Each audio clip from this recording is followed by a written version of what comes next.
امام رضا علیہ السلام ایک دن دربار میں بیٹھے ہوئے تھے، یا چند لوگ دربار میں داخل ہوئے. انہوں نے مامون رشید سے کہا کہ مامون، ہم تیری ریت ہیں، تو ہمارا حاکم ہے، ہم تجھ سے ایک التجا کرنے آئے ہیں کہ گرمی بہت ہے، قحط بڑا ہے، بارش نہیں ہو رہی. جب انہوں نے مامون رشید سے کہا کہ بارش کیوں نہیں ہو رہی، تو مامون رشید نے کہا کہ میں کیا کر سکتا ہوں. انہوں نے کہا تو خلیفہ ہے، اور خلیفہ وہ ہوتا ہے جس کا اللہ سے رابطہ ہو. اگر تیرا اللہ سے رابطہ تو اللہ سے کہ بارش کرو. مامون رشید نے کہا کہ میں اللہ کے کاموں میں ٹانگ نہیں اڑاتا. ایسا کیا؟ میں قدرت کے کاموں میں دخل نہیں دیتا. بارش اس نے بھیجنی ہے تو ہونی تمہارے لیے، میں کیسے بارش کروا دوں. انہوں نے کہا تو بارش نہیں کروا سکتا تو خلیفہ کہتا. تو کیسا خلیفہ، تیرے کہنے پہ بارش نہیں ہو سکتی. مامون رشید نے کہا نہیں، وہ ہمارے کہنے پہ اپنے ارادے نہیں بدلتا. اگر اس کا ارادہ بدلنا ہے تو پھر رضا کو بلانا پڑے گا، کیونکہ اللہ کی کائنات میں یہ واحد گھر ہے جو خدا کے ارادوں کو بدل لیتا ہے. امام رضا علیہ السلام کو بلایا جائے. میرے 8ویں شہنشاہ کو گھر سے بلایا گیا. میرے امام دربار میں پہنچے. مامون رشید نے کہا کہ علی ابن موسیٰ رضا، یہ لوگ چاہتے ہیں کہ بارش ہو. توجہ پہ پوری اختیار امام سنانے لگا. یہ لوگ چاہتے ہیں بارش ہو. امام رضا علیہ السلام ایک لمحے کے لیے مسکرائے اور مسکرا کے کہا ہو جائے گی. یعنی کہ آسانی سے امام نے کہا ہو جائے گی. مامون رشید نے کہا کہ بارش کا موسم کوئی نہیں ہے، بادل کے آثار کوئی نہیں ہے، دور دور تک بارش کے ہونے کا امکان نہیں ہے، اور آپ کہتے ہیں ہو جائے گی. کیسے؟ جو بندہ ذہنی طور پہ مجلس میں بیٹھا وہ جملے کا اتنا لطف لے گا. اس نے کہا کیسے؟ امام نے کہا ہم جو چاہیں وہ کر سکتے ہیں، ہم جو چاہیں وہ کر سکتے ہیں، ہم جو چاہیں، ہم جو چاہیں وہ کر. امام نے 3 بار جملہ کہا ہم جو چاہیں وہ کر، ہم جو چاہیں. جب امام نے کہہ دیا نا جو چاہیں، تو پھر یہ جو بھی چاہیں. امام نے فرمایا ہم جو چاہیں وہ کر سکتے ہیں. اتنا کہنا تھا. مامون رشید نے کہا کہ فرزند رسول تو پھر بارش برسائیے. امام نے فرمایا ابھی نہیں. ایسے کیسے ہوگی؟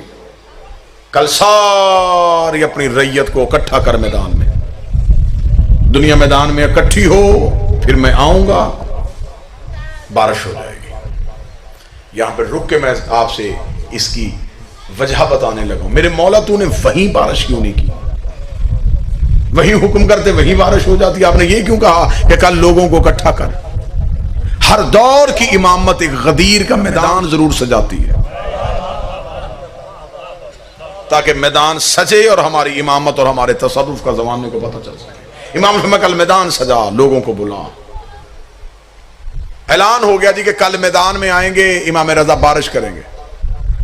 ادھر سے ادھر سے قبیلے، جتھے، لوگ، لشکر پہنچ گئے. لوگ جانوروں کو لے کے، بچوں کو لے کے، مرد و زن میدان میں اکٹھے ہو گئے. اور انتظار کس کا ہو رہا تھا؟ امام کا. کیا کہنے میرے مولا تیری حکمت کے، تو نے اس دور کے مسلمانوں کو 2 ثواب دے دیے.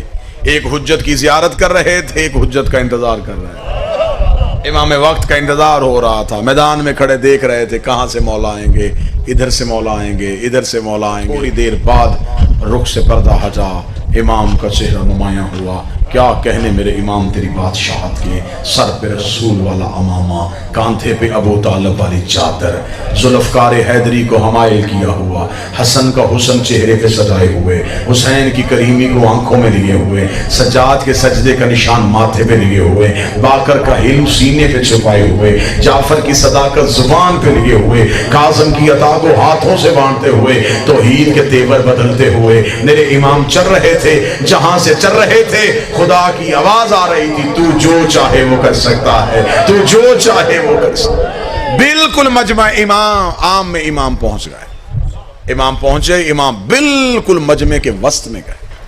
اب امام نے توحید بھی منوانی ہے، اب امام نے بندوں کو اللہ سے بھی ملوانا ہے اور اپنا اختیار بھی منوانا ہے. امام بالکل مجمع کے درمیان کھڑے ہوئے اور امام نے اپنے ہاتھوں کو اٹھایا.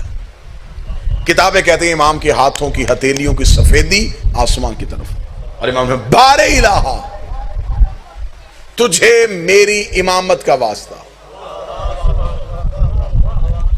بارش برسا. یہ کہنے کے بعد امام نے اپنے ہاتھوں کو یوں ہتھیلیوں کو اٹھایا ہوا تھا, امام نے اپنی انگلیوں کا اشارہ کیا.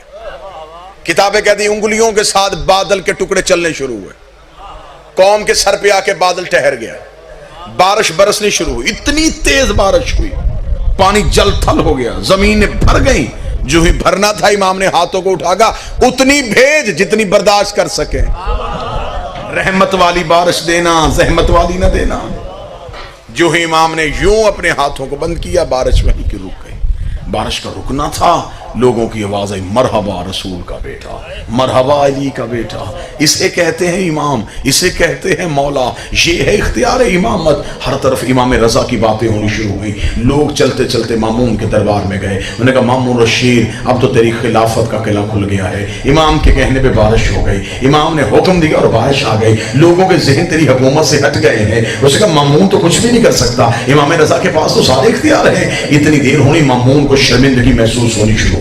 ادھر سے امام رضا کا قدم مامون کے دربار میں آیا. مامون نے کہا اے فرزند رسول, آپ تو کہہ کے گئے تھے ہم جو چاہیں کر سکتے ہیں, پھر آپ نے میدان میں کھڑے ہو کے اللہ سے دعا کیوں مانگی, پھر بارہ الہ کیوں کہا؟ اللہ سے دعا تو میں بھی مانگ سکتا ہوں, اللہ سے دعا یہ بھی مانگ سکتے ہیں. اس کا مطلب بارش آپ نے نہیں برسائی, بارش تو اللہ نے برسائی ہے. اگر تیرا اختیار ہے تو پھر تو اپنے کہنے میں بارش برساتا. امام رضا کے چہرے کے تیور بدل گئے, چہرے پہ علی والا جلال آ گیا. علی والے جلال کو چہرے پہ سجائے ہوئے امام نے پورے دربار میں نظر دوڑائی. امام کی نظر سامنے دیوار پہ پڑی. دیوار پہ قلین کا ٹکڑا تھا, اس کے اندر ایک شیر کی تصویر بنی ہوئی تھی. امام نے شیر کی طرف دیکھ کے ابھی انگلی کا اشارہ کیا, یا شیر چنگھاڑتا ہوا باہر آیا. شیر کا باہر آنا تھا, دربار خالی ہوا. مامون نے اپنے پاؤں تخت پہ رکھ کے کہا رضا یہ کیا کیا ہے؟ امام نے کہا ہم جو چاہیں وہ کر سکتے ہیں, ہم جو چاہیں وہ کر سکتے ہیں, ہم جو چاہیں وہ کر سکتے ہیں. اتنا کہنے کے بعد امام نے شیر کی طرف توجہ کرنے کے بعد کہا جب میں نے تجھے حکم دیا ہی نہیں تھا تو آیا کیوں ہے؟ اسے کہا مولا آپ نے میری طرف دیکھا, یہ ذہن میں سوچ رہا تھا کہ ایسا کیسے ہو سکتا ہے, میں نے باہر نکل کے بتایا ایسے ہو سکتا.